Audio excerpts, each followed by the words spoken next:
కర్నూలు జిల్లా జొన్నగిరిలో బంగారం శుద్ధి కర్మాగారాన్ని ఏపీ సీఎం చంద్రబాబు ప్రారంభించారు. ఈ మైనింగ్ తో రాయలసీమ పూర్వ వైభవానికి శ్రీకారం చుట్టామని సీఎం అన్నారు.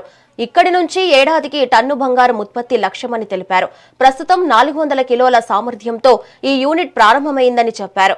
దీని ద్వారా భవిష్యత్తులో 5,000 మందికి ఉపాధి లభిస్తుందన్నారు.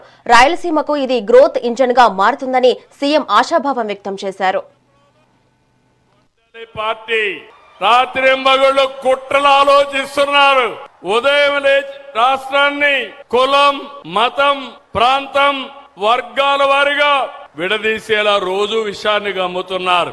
మీరు చూసుంటారు, నా రాజకీయ జీవితంలో చాలా మందిని చూశారు గాని కన్నార్పకుండా అబద్ధాలు చెప్పడంలో దిట్ట గొడ్డలి పార్టీ నాయకుడు. అవునా కాదా తమ్ముళ్ళని అడుగుతున్నా.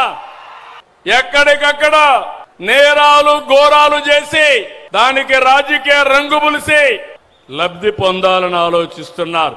నిన్న చూశారు విజయవాడలో సిఐ కాపుని, బాధితుడు కాపుని, దానికి కూడా రాజకీయ రంగు పులిమి కులాన్ని అంటగట్టి పవన్ కళ్యాణ్ పైన ఇష్టానుసారంగా నోరు బారేసుకునే పరిస్థితికి వచ్చారు.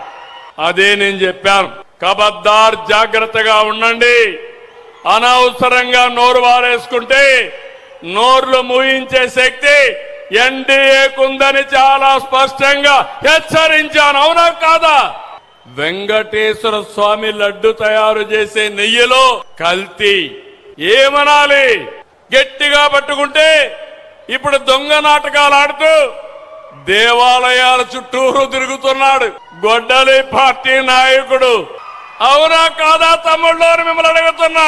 నువ్వు దేవాలయాల చుట్టూ తిరగాల్సిన పని లేదు. నువ్వు నమ్ముకున్నటువంటి మతాన్ని నువ్వు ఆరాధించు, మాకు నష్టం లేదు.